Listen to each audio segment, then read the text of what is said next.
There is a trail in Los Angeles that disappears, not permanently, not completely. It disappears the way a sentence disappears when you turn a page. It continues on the other side, but for a moment in the fold, it is gone. The trail runs through the eastern slope of Griffith Park, begins at a small gravel parking lot on Fern Dell Drive, and follows a dry creek bed through a corridor of coastal live oaks and western sycamores, whose canopy is so dense in early spring that the light beneath them is not morning light or evening light, but something in between, a grey-green suspension, the colour of a room where the curtains have been drawn but not closed. For the first quarter mile, the trail is wide. 2 people can walk side by side. The parking lot is visible behind you. The road above is audible. You are connected to the city. You are findable. Then the trail bends. It bends around a rock outcropping covered in coastal sage and wild buckwheat, and the moment you round that bend, the city ceases to exist. The trail narrows to single track 24 inches wide, sometimes less. The canopy thickens. The creek bed drops 4 feet to your right, creating a natural wall of rock and root. The hillside rises steeply to your left, covered in chaparral so dense that a person standing 10 feet uphill would be invisible. The sound changes. Voices from the parking lot, car engines from Fern Dell Drive, the distant hum of Los Feliz Boulevard, all of it stops at the bend. The acoustics of the canyon absorb external sound, the way a church absorbs whispers. After the bend, you hear only what is on the trail with you, and after the bend, the trail runs straight for 300 yards. No intersections, no side paths, no exits. 300 yards of packed, decomposed granite, flanked by wilderness on both sides, invisible from any road, any building, any vantage point in the city of Los Angeles.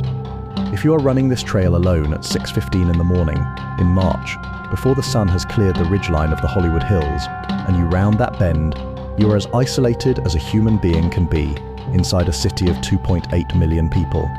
On a Wednesday morning in March of 1970, a woman rounded that bend. She was not the only person on the trail.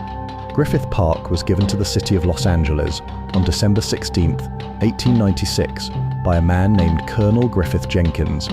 Griffith, the title Colonel, was honorary, self-bestowed, as was the custom among wealthy men of the era, who wanted military authority without military service. Griffith was born in 1850 in Glamorganshire, Wales.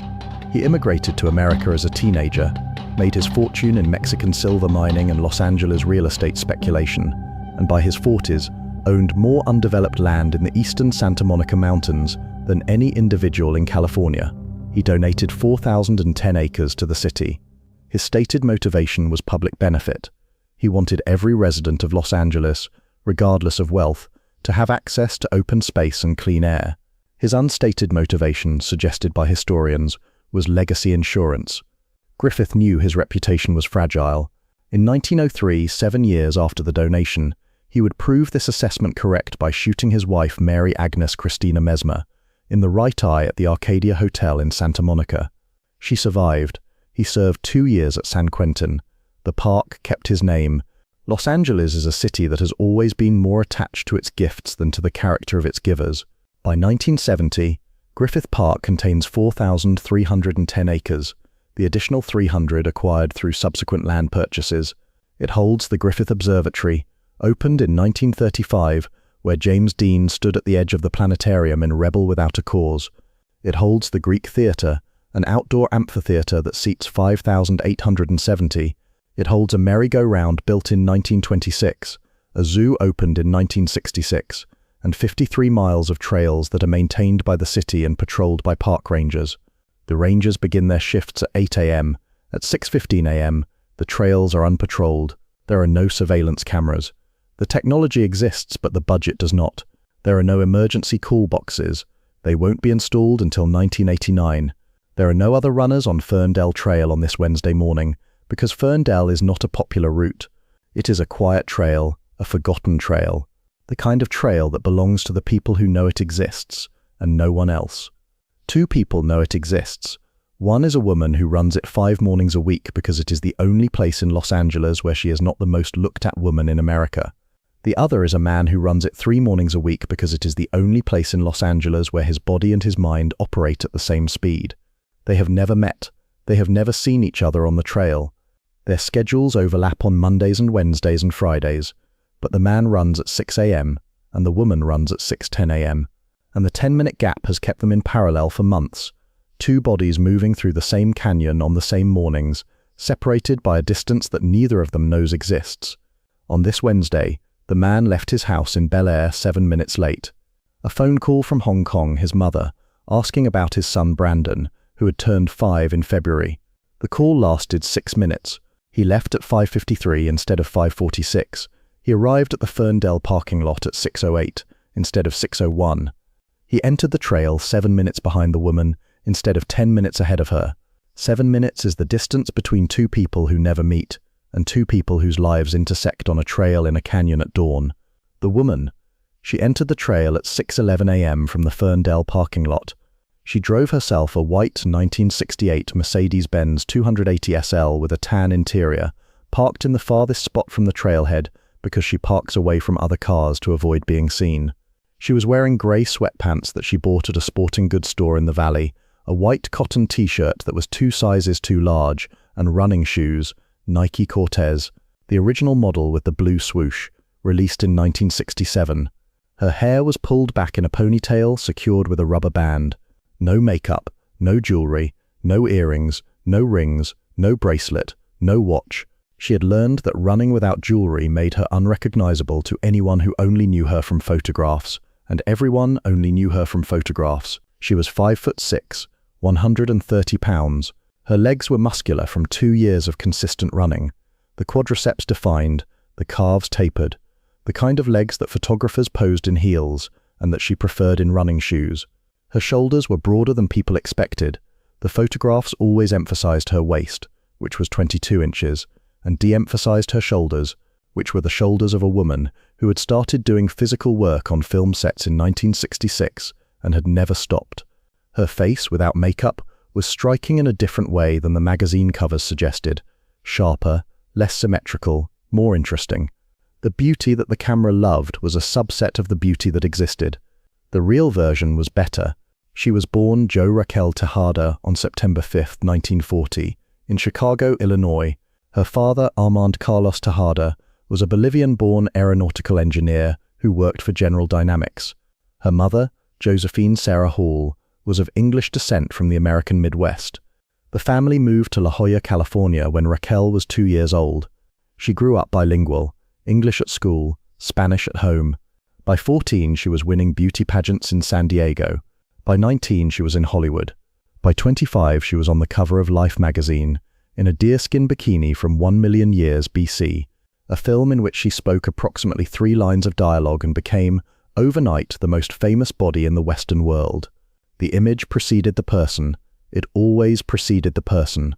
In March of 1970, Raquel Welch is 29 years old, and she is not perceived as an actress. She is perceived as a surface, a collection of measurements and angles that the industry packages and the public consumes. Producers cast her for what she looks like standing still. Directors frame her for what the camera sees in 2 dimensions. The public looks at her and sees a poster. She has spent 11 years trying to be recognized as a human being who can act, and the industry has spent 11 years recognizing her as a human being who can sell tickets by standing in a bikini. She started running in 1968 because running was the only activity in her life where her appearance was irrelevant. On the trail, no one watched her, no one framed her, no one told her which angle to present or which version of herself to perform. The trail only cared whether her lungs could handle the next hill and whether her legs could carry her up it. For 45 minutes every morning, she was not an image. She was a body doing work, her pace, her distance, her decision to stop or to keep going, 5 mornings a week, always before sunrise, always alone. The man, he entered the trail at 6:08 a.m. He drove himself a grey 1966 Porsche 911, parked in the closest spot to the trailhead because he does not hide from anything, including other cars. He was wearing a black cotton long-sleeved shirt pushed to his forearms, dark running shorts and thin-soled training shoes that allowed him to feel the trail surface through the balls of his feet. No watch, no wallet, nothing in his pockets. When Bruce Lee ran, he carried nothing. The body was the equipment. He was 5'7", 135 pounds, His shoulders were wide for his frame but not bulky. The shoulders of a man whose muscles were built for speed and rotation, not for pressing heavy objects overhead. His forearms were disproportionately developed, thick with veins that mapped the surface like tributaries on a topographical chart. The forearms of a man who gripped, twisted, and struck for hours every day. His waist was 28 inches.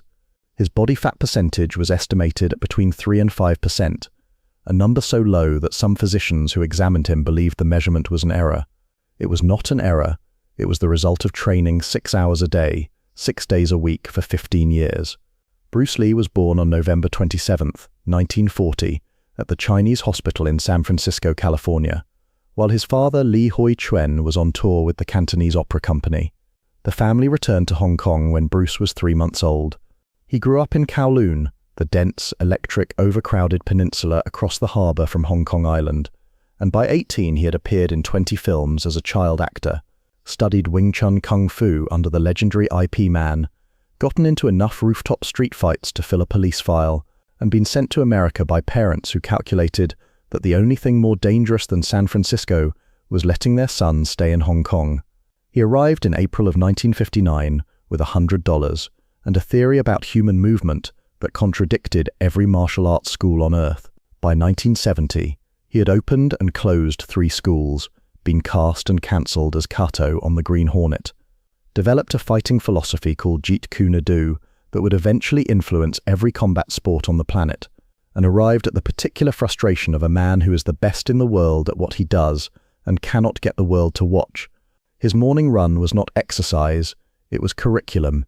Bruce ran Griffith Park at 7 minutes per mile, a moderate pace, deliberately chosen. He did not run fast on these mornings because the purpose was not cardiovascular output. The purpose was sustained perception. He ran in a state of open awareness, a mental condition adapted from Zen meditation, where the mind is not focused on any single object but receptive to everything in the peripheral field. Birds in the canopy, squirrels on the trail, the way shadows shifted when clouds crossed the sun, the way a footstep sounded different, on dry dirt versus wet dirt versus gravel. He catalogued these inputs the way a musician catalogues sounds, not consciously, but continuously, building a library of patterns that his nervous system could reference in real time. He treated the run like a long-range scan. His body performed a routine task. His mind watched everything. On this Wednesday, at approximately 6:14 a.m., 14 minutes into his run, he reached the section of Fern Dell Trail near the Dry Creek bed.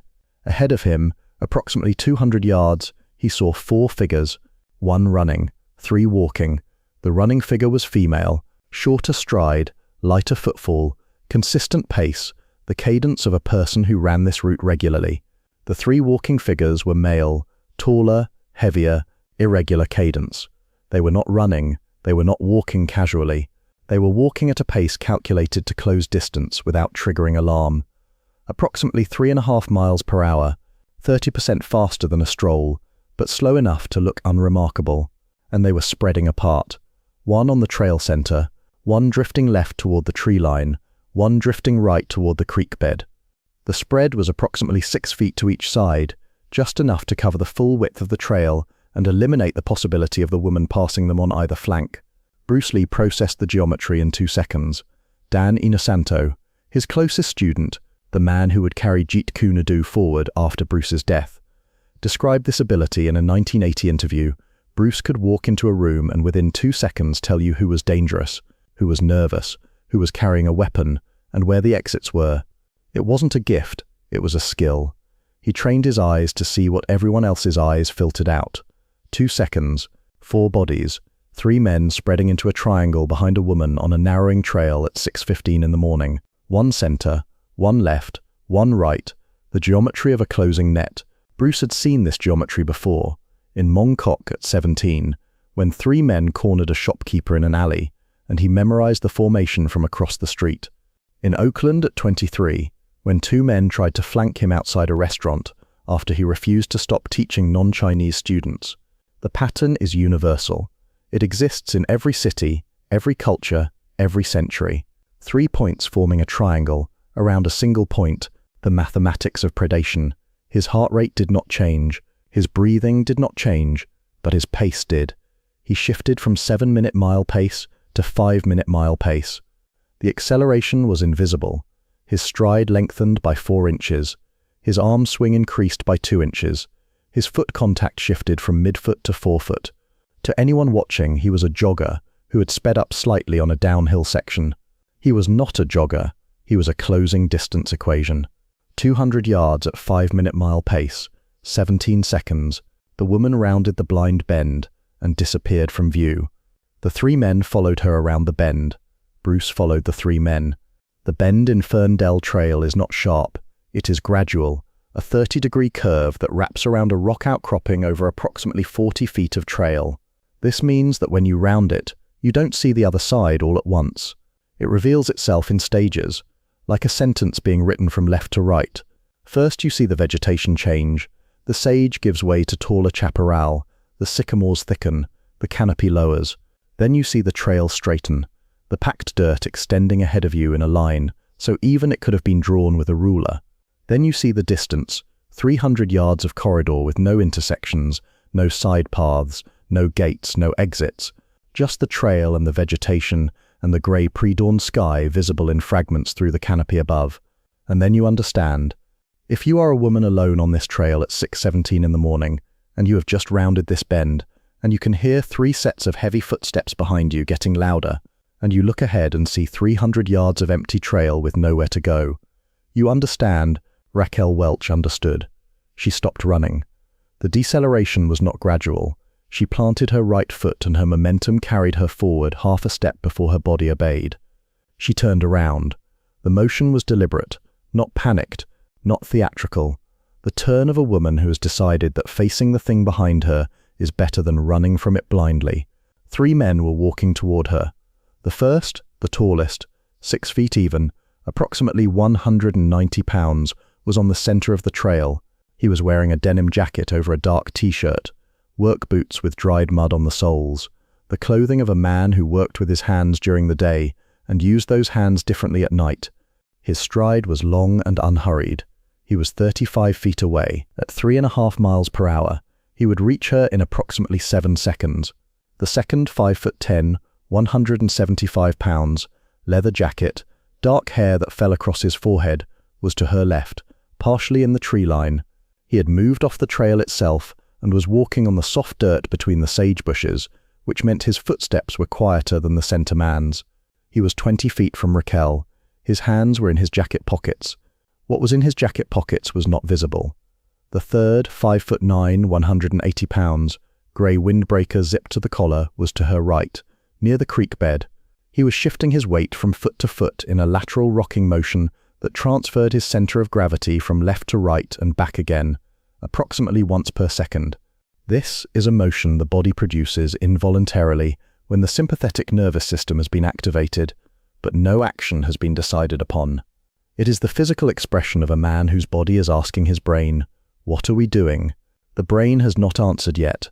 The triangle was almost closed, 3 points converging on a single point. The woman at the center of the triangle put her right hand in her pocket.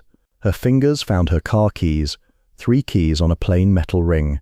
She slid the longest key between her index and middle fingers, point outward. It protruded approximately 1 inch past her knuckles. She had read about this technique in a women's magazine 2 years earlier. She had never practiced it. She had never expected to need it. The key felt like nothing between her fingers, too short to reach anything vital, too thin to cause anything more than a scratch. But it was the only object she had that was not her body, and holding it was better than holding nothing. The center man spoke. "Morning. You out here alone?" His voice was designed to sound friendly. The vowels were stretched. The cadence was conversational. It was the voice of a man who had rehearsed normalcy until it sounded almost real. Almost. The word alone was the tell. He lingered on it a fraction of a second longer than the sentence required, as if he wanted to hear the word in the air, wanted to confirm its truth by speaking it aloud. Raquel did not answer. She had learned in 11 years in Hollywood that the most dangerous thing a woman can do when a man asks a question he already knows the answer to is confirm the answer. Silence is not agreement. Silence is a wall. She built it and stood behind it. The center man took another step, 30 feet. "I asked you a question." The voice was different now. the friendliness removed. What was underneath was flat, transactional, the voice of a man who has stopped performing and started operating. 28 feet, 25 feet, and then there was a fifth sound on the trail. The sound came from behind the three men, from around the bend that all four of them had rounded in the past 60 seconds. It was quiet, not silent, but quiet, the way a creek is quiet, present without being insistent, a rhythmic patter of running shoes on packed, decomposed granite, the balls of the feet landing and lifting with a consistency that suggested a body that had been running for a long time and had no intention of stopping. The sound grew louder the way all approaching things grow louder, not in a sudden jump, but in a steady increase that the ear registers before the brain does. By the time the three men consciously heard the footsteps had been audible for approximately 4 seconds. The runner had covered 30 feet in those 4 seconds. The center man stopped. His head turned, not fully, just 30 degrees to the right, a check, the instinctive response of a predator whose attention has been broken by a stimulus from behind. The left man, in the tree line, shifted his weight downhill, toward the trail, a repositioning that would allow him to see past the center man. The right man stopped rocking. He went still. The rocking had been his body's question. The stillness was his body's answer. Wait. Bruce Lee rounded the bend. He was running at the pace he had maintained for 18 minutes. His breathing was inaudible from 15 feet. In through the nose, out through the nose, the air entering and exiting his lungs through a nasal passage, so controlled that the sound it produced was less than the sound of a light wind moving through the sage. His arms swung naturally at his sides, loose, rhythmic, the arms of a runner, not the arms of a fighter. His face carried the expression it always carried when he was running, which was no expression at all. A neutral arrangement of features that communicated nothing except attention. He was paying attention. He was always paying attention. He slowed to a walk, 3 strides of decreasing length, the deceleration of a man who has decided to stop, not a man who has been forced to stop. He came to rest 20 feet from the right man in the grey windbreaker. He stood on the trail, his hands were at his sides, his fingers were slightly open, not curled, not extended, held in the position that exists between those two states, the position from which either state can be reached in less than 1/10 of a second. His weight was balanced, not forward on the balls of his feet, not back on his heels, centered over his hips in the position that Jeet Kune Do calls the ready state, and physics calls equilibrium. A body in equilibrium can move in any direction without a preparatory weight shift. A body that can move without a preparatory weight shift cannot be read. It has no telegraph. It simply acts. He didn't speak. This is important. Bruce Lee had been on the trail for 18 minutes. He had identified the geometry of the 3 men at 200 yards. He had closed the gap in 17 seconds. He had rounded the bend, knowing exactly what he would find on the other side. 3 men, 1 woman, a closing formation on a trail with no exit. He had calculated during those 17 seconds of closing distance every variable, the number of opponents, their approximate weight, their spacing, the terrain, the available light, the positions of their hands, the direction of possible escape routes, and the probability that at least one of them was carrying a weapon. He had completed this calculation and arrived at a conclusion. The conclusion did not require words. He stood. That was all. 5'7", 135 pounds, a man in a sweat-darkened black shirt and running shorts, standing on a trail at dawn, not speaking, not moving, not doing anything that a civilian would interpret as threatening, and yet the 3 men were looking at him with an expression that civilians don't have a word for, the expression that appears on a person's face when their nervous system has received information that their conscious mind has not yet processed, when the body knows something the brain doesn't, and the something is, this is different, this is not what we planned for, this person is not a variable. We accounted for. The center man turned toward Bruce. This was the first mistake. The center man did not know it was a mistake. He interpreted Bruce's size, 5'7", 135 pounds, through the only framework he possessed, which was the framework of physical intimidation. In that framework, a man who is shorter than you and lighter than you is a man you can dismiss. The center man's entire life experience had confirmed this framework. It had never been wrong before. It was wrong now. By turning toward Bruce, the center man accomplished 2 things, both of them catastrophic. First, He took his eyes off the woman, removing his visual lock on the original target and creating a window in which she could move without being tracked. Second, he presented his full center line to Bruce Lee. The center line, the vertical axis running from the crown of the head through the nose, throat, sternum, solar plexus, and groin, is the primary target line in Jeet Kune Do. Every attack in Bruce's system travels toward or along this line. The center man had turned his body's most vulnerable corridor directly toward a man whose entire fighting philosophy was built on exploiting it. "Keep running, buddy." 4 words. Delivered with the casual authority of a large man speaking to a small man on an empty trail, the voice said, "I am bigger. There are 3 of us. You are alone. The mathematics favor me. Move." Bruce Lee did not move. The silence that followed lasted approximately 3 seconds. 3 seconds is not a long time in most contexts.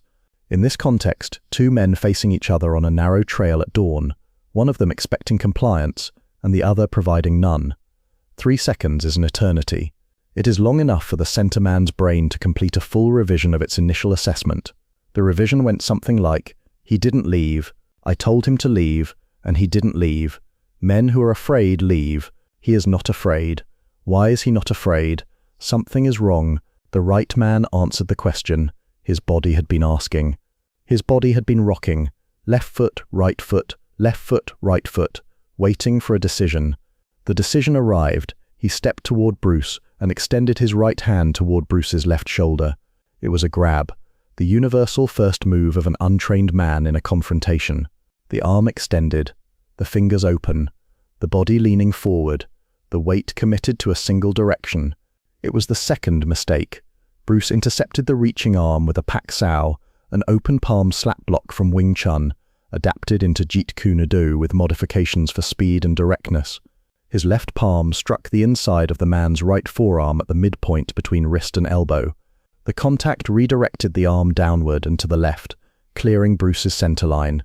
The motion traveled 8 inches. It took 0.2 of a second. The man's reaching hand, which had been aimed at Bruce's shoulder, was now pointing at the ground. His body was leaning forward with nothing to grip. His balance was committed to a direction that no longer had a destination. In the same motion, the same breath, the same heartbeat, the same neural impulse that initiated the pak sao, Bruce's right fist delivered a straight lead to the man's solar plexus. The punch traveled 9 inches. The force was generated by the kinetic chain that Bruce had spent 15 years perfecting. Rear foot pushes into the ground. The ground pushes back through the calf, through the thigh, through the hip. The hip rotates 3 degrees.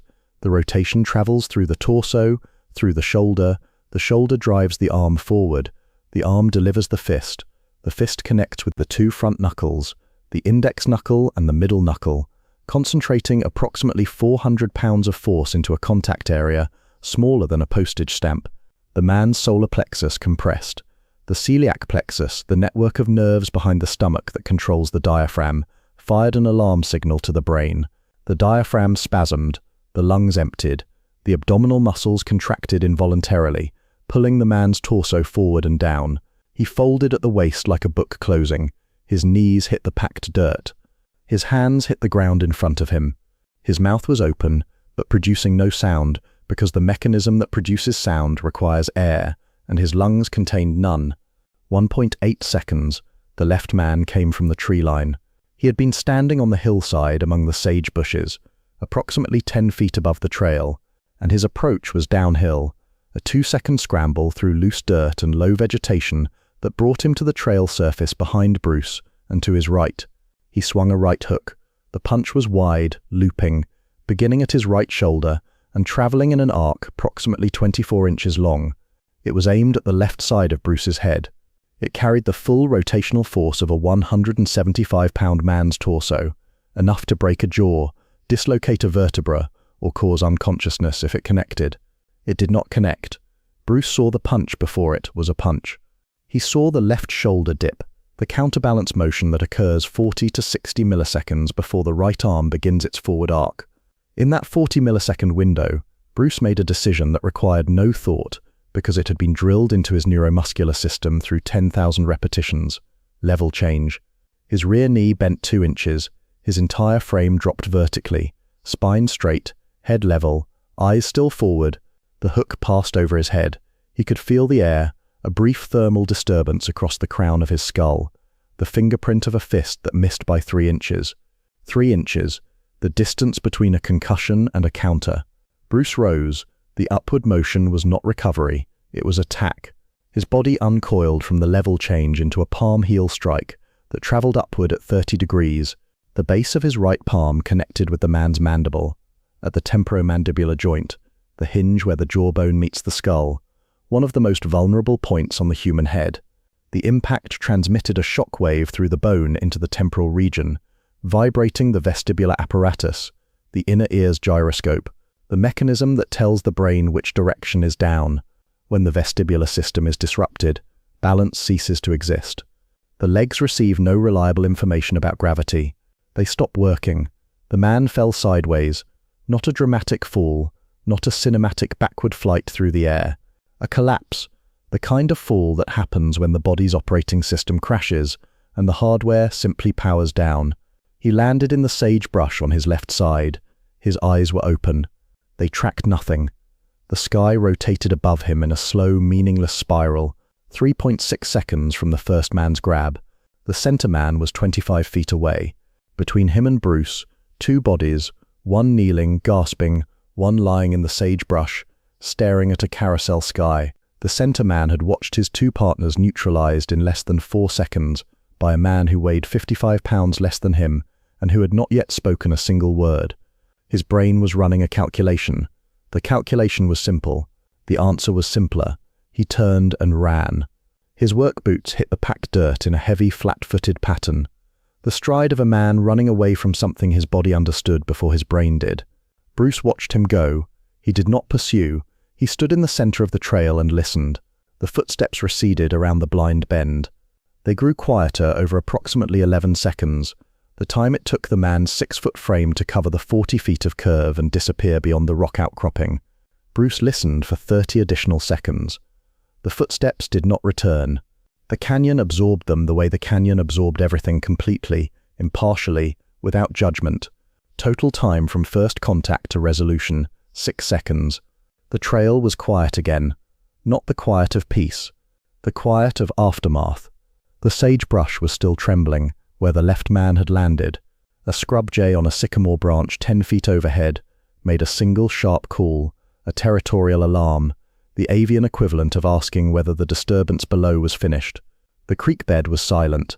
The canopy overhead filtered the pre-dawn light into a grey wash that made everything look like a photograph from a newspaper, real but slightly removed from reality, as if the morning itself was not entirely sure what it had just witnessed. 2 men were on the ground. The right man was on his hands and knees, breathing in short, shallow gasps. His diaphragm was releasing from spasm, each breath slightly deeper than the last, his lungs slowly remembering that they were allowed to function. The left man was on his side in the sage, blinking at a sky that had stopped spinning but hadn't fully stabilized, his vestibular system rebooting in increments, like a compass settling after being shaken. The woman was standing 50 feet away. Bruce turned to face her. He was not breathing hard. His heart rate had increased by approximately 15 beats per minute from 120 to 135, an elevation so minor that a physician measuring it would have attributed it to a slight increase in running pace, not to a 3-on-1 confrontation. His face carried the same expression it had carried before, during, and after the encounter. The absence of expression that was itself an expression, neutral, present, undisturbed. He looked at her for approximately 1 second. A scan. She was uninjured. She was not in shock. Her eyes were focused. Her posture was squared. Her breathing was elevated but controlled. Her right hand was still in her pocket, still gripping the keys. He noted the key position, the point between the index and middle fingers, not between the index finger and thumb. The correct position. The position that wouldn't collapse on impact. Someone had told her correctly, or she had figured it out alone. Either way, she was a woman who prepared. He nodded once. You should finish your run a different direction. 9 words, conversational volume, no bravado, no chivalry, no waiting for a thank you or a name or a moment of shared recognition. The tone of a man providing functional information. The trail behind her was clear. The trail ahead of her was not. The logical conclusion was to reverse course. He turned, stepped over the man on his knees. The man did not look up. The man would not look up for anyone for approximately the next 40 seconds and began running back toward the parking lot. Same pace, same stride, same silent footfall on the packed decomposed granite. He rounded the blind bend and was gone. Raquel Welch stood on the trail for 45 seconds. 45 seconds is a long time to stand still on a trail where violence has just occurred. It is long enough for the adrenaline to begin its withdrawal, the cortisol levels dropping, the heart rate decelerating, the fine tremor appearing in the fingertips as the sympathetic nervous system releases its grip and the parasympathetic system reasserts control. It is long enough to replay the 6 seconds and realize that you cannot replay them because the 6 seconds happened too fast for memory to encode them as a sequence. What memory provides instead is a series of still images, a hand reaching, a body folding, a body falling, a trail empty with gaps between them where the motion was too fast for the brain to photograph. The man on his knees stood up. He did not look at Raquel. He stumbled toward the creek bed and half climbed, half fell into the dry channel. The man in the sagebrush rolled to his hands and knees, paused and crawled in the same direction. Neither of them spoke. Neither of them looked back. They moved the way injured animals move, slowly, instinctively, toward the lowest ground, toward cover, toward the place where nothing else could reach them. Raquel removed her hand from her pocket. The key had left an indentation in the skin between her index and middle fingers, a shallow pink line that would fade within an hour. She looked at it. The mark of a weapon she hadn't needed, because a man she didn't know had arrived from behind a bend in a trail and ended the situation in the time it takes to inhale once. She finished her run, different direction, back around the bend, down the wide section to the parking lot to her white Mercedes. She sat in the driver's seat for 3 minutes before starting the engine. The steering wheel was cold, the leather was cold. Her hands were shaking. Not from fear, the fear was over. From the chemical aftermath that the body produces when it has prepared to fight for its life and then didn't have to. She drove home. She did not know the man's name. 3 days is the distance between a question and its answer when the answer isn't looking for you. For 3 days, Raquel carried 9 words and 6 seconds. She played the 6 seconds on a loop that her memory couldn't render at full resolution. The fragments, the still images, the sound of a palm hitting a solar plexus, that was less a sound and more a vibration felt in the chest from 50 feet away. She played the 9 words in his voice, flat, uninflected, the voice of a man suggesting a route change, not a man who had just dismantled 3 human beings with his hands. She knew 3 things about him. He was short. He was Asian. He ran Griffith Park in a black shirt. On Saturday, 3 days after the trail, she was at a private lunch at a producer's home in Bel Air. The houses in Bel Air are large enough that a lunch for 12 feels like a lunch for 2. She was seated next to a stuntman, a man in his late 30s with broken knuckles and a sunburned neck, a man who had doubled for Steve McQueen in Bullet and the Thomas Crown Affair, and who knew the physical population of Hollywood better than any casting director. She told him the story, not the full story, not the keys between her fingers or the 45 seconds afterward, or the shaking hands on the steering wheel. She told him what she could describe. A man, short, Asian, impossibly fast, ran Griffith Park in a black shirt. 3 men down in seconds. The stuntman put his fork on his plate. He didn't put it down, he placed it. The careful placement of a man who has just heard something he recognizes completely. That's Bruce Lee. Who is Bruce Lee? The stuntman looked at her the way a person looks at someone who has just asked what the sun is. He was Kato on the Green Hornet. He teaches martial arts to Steve McQueen, James Coburn, Sterling Siliphant. Half the stuntmen in town have trained with him, or tried to. He runs Griffith Park 3 mornings a week. Monday, Wednesday, Friday. That's his trail. You were on his trail. Raquel got Bruce's phone number. She called that evening. The conversation lasted 1 minute and 40 seconds. She counted afterward, because the brevity surprised her. In Hollywood, phone calls between strangers lasted 20 minutes of pleasantries before arriving at the point. This phone call had no pleasantries. She told Bruce about the trail. I remember. 2 words. No elaboration. No are you okay? No did they hurt you? No I was happy to help.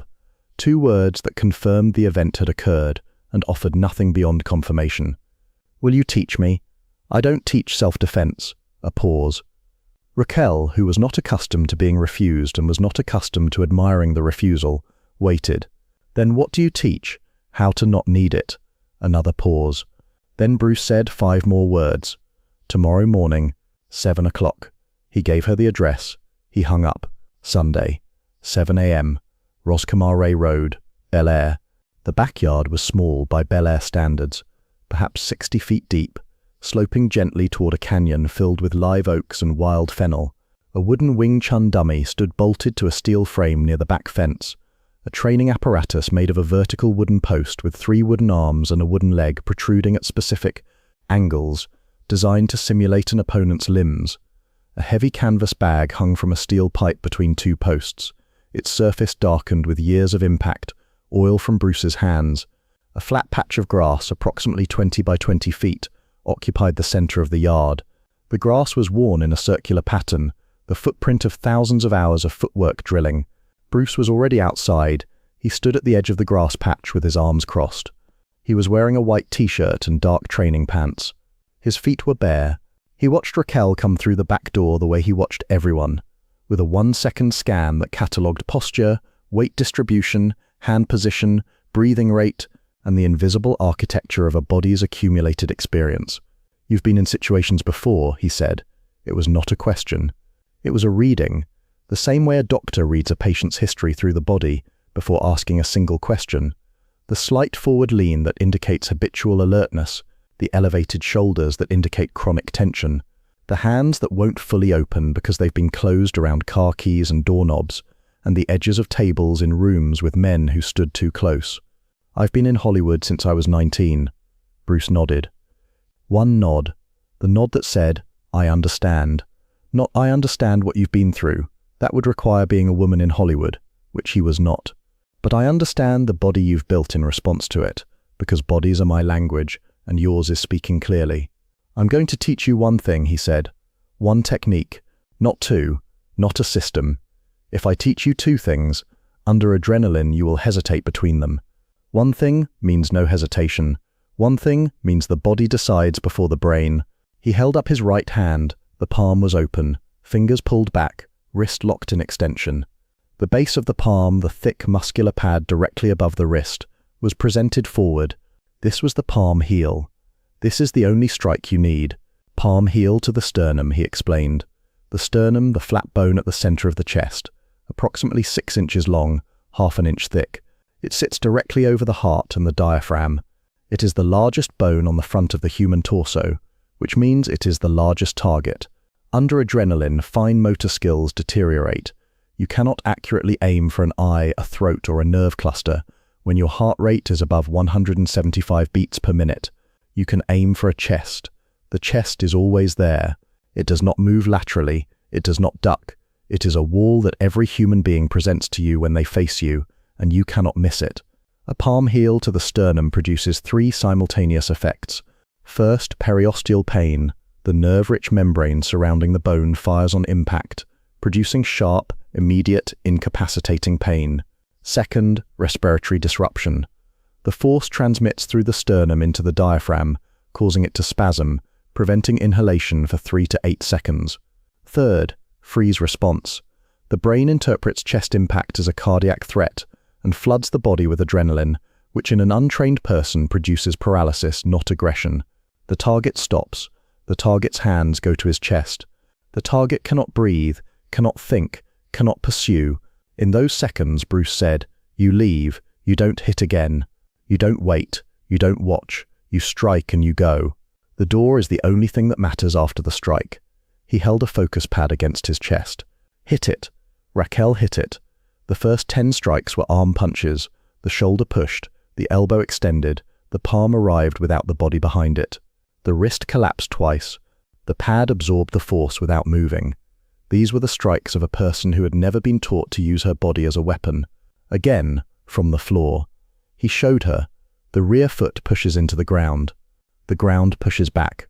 That push travels through the calf, through the thigh, into the hip. The hip rotates. The rotation moves through the torso, through the shoulder, down the arm, into the palm. You are not hitting with your hand. You are hitting with the earth. The next 10 were better. The hip began to rotate.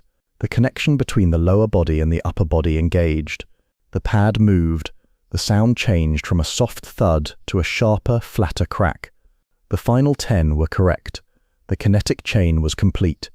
130 pounds of body weight travelled from the ground through every joint in Raquel Welch's body and arrived at the base of her palm, which struck the focus pad at sternum height, with a force that moved Bruce's entire frame backward half an inch. The sound was no longer a thud or a crack, it was a statement. The sound of a body speaking a sentence it had never spoken before. Bruce lowered the pad. That's the only one you need. The lesson lasted 15 minutes, 30 repetitions, one technique, one target. Bruce did not charge her. He did not offer a second session. He did not give her his phone number, a book recommendation, or a philosophical lecture about the nature of combat. He walked her through the house to the front door. Linda Lee was in the kitchen with 5-year-old Brandon, who was eating cereal and watching his father walk a woman to the door with the same unhurried calm he walked everywhere. At the door, Bruce said 6 words, "You won't need me again." Raquel looked at him. She wanted to say something, "Thank you," or "You saved my life," or "How did you do what you did on that trail?" She said none of these things because his face told her that none of them were necessary.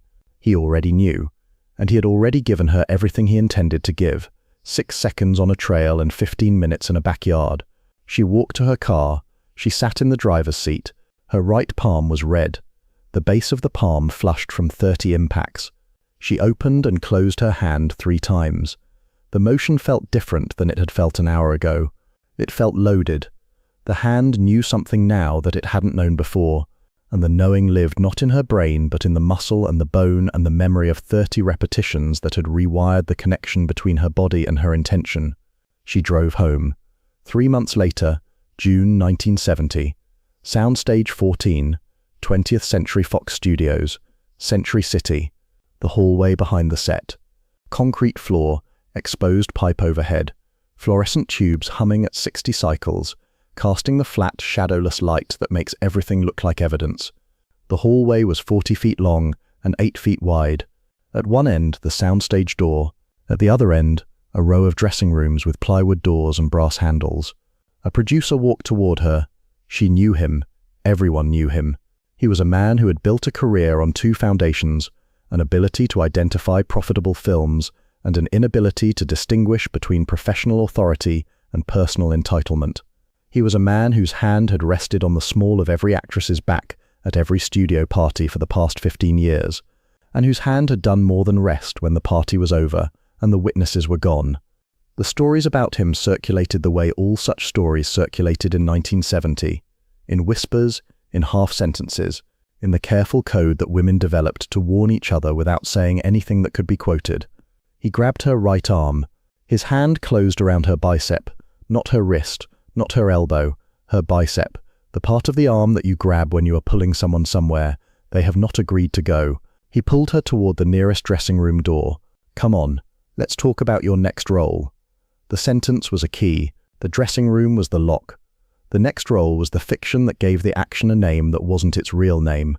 Raquel had heard this sentence before, not from this man, from others. The words changed. "Let's discuss. I have an idea.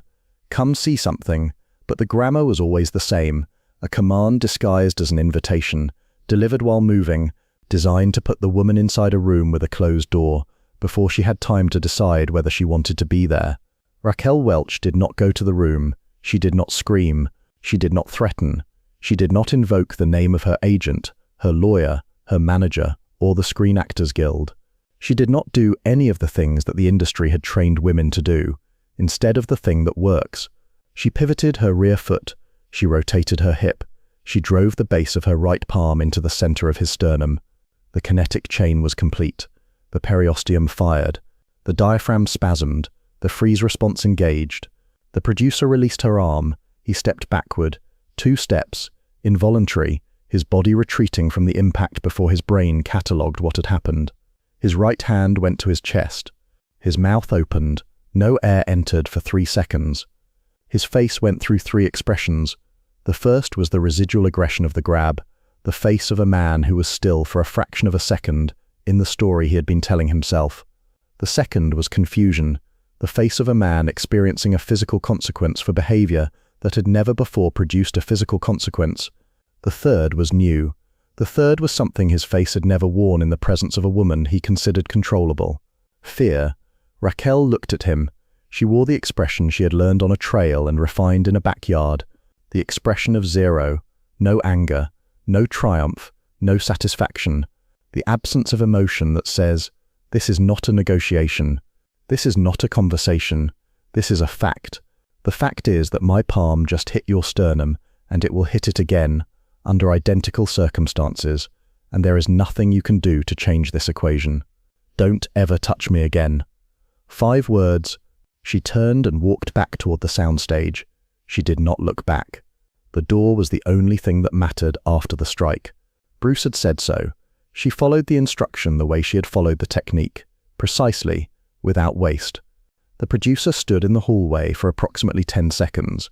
His hand was still on his chest. His breathing returned.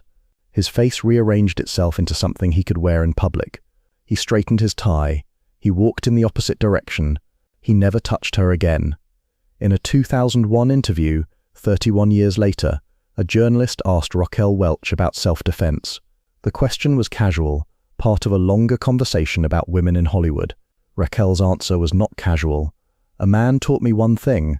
One strike. He said I'd never need him again. He was right. I needed the strike. Once." She didn't say his name. She didn't describe the trail, or the 3 men, or the 6 seconds, or the 15 minutes in a backyard in Bel Air. She compressed the entire experience into 4 sentences and let the silence around them carry the weight. Bruce Lee never mentioned Raquel Welch in any known interview, letter, or training journal. But in a letter to Dan Inosanto dated April 1970, 1 month after the trail, he wrote a single paragraph that has been quoted in martial arts circles for 50 years. "The best self-defense I've ever taught. Took 15 minutes, 1 technique, 1 target. The student will never need a second lesson because the first one was the right one. This is the goal, not to create a fighter, but to create a person who fights once and never needs to again." He didn't name the student. He didn't describe the trail, or the 3 men, or the woman with the car keys, or the palm heel that cracked the focus pad on the 30th repetition. He described only the principle, the minimum effective dose, not the maximum, the minimum, because the purpose of self-defense is not to create a warrior, it is to create a person who doesn't need to be one more than once. Raquel Welch was born September 5, 1940, in Chicago, Illinois. She died February 15, 2023, in Los Angeles, California. She was 82 years old. She made over 30 films. She was nominated for a Golden Globe. She was, for a decade, the most famous body in the Western world, and she spent the rest of her life proving that the body was the least interesting thing about her. Bruce Lee was born November 27, 1940, in San Francisco, California.